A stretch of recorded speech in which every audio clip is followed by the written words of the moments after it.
না রে মা, গোস্ত পাই না।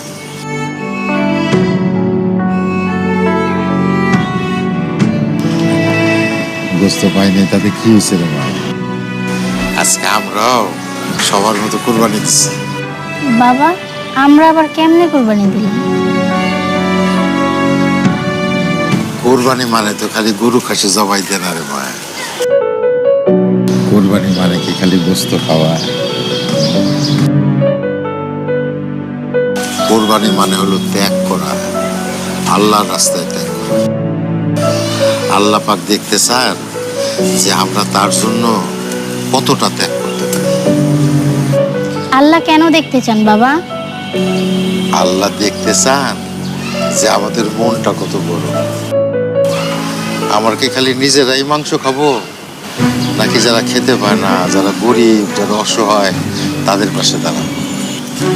এই যে কোরবানির গোস্ত নিয়ে অনেকে উড়াউড়ি করে, পারাপারি করে, কে কম পাইলো, কে বেশি পাইলো, কার লাভ হইলো, কার ক্ষতি হইলো, এটা নিয়ে মারামারি করে।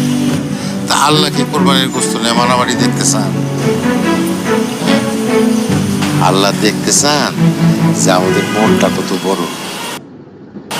আমরা কি খালি নিজেরাই গোস্ত খাবো, নাকি যারা গরিব, যারা অসহায়, যারা খেতে পায় না, তাদের পাশে দাঁড়াবো?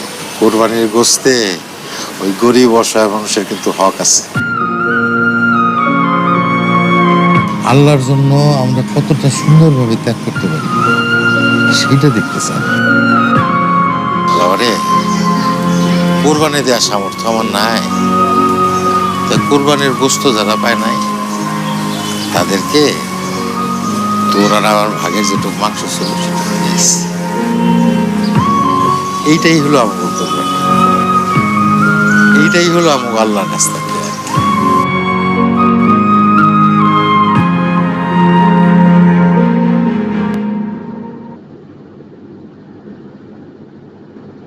কোরবানি মানেই কি হলো ভালো মন?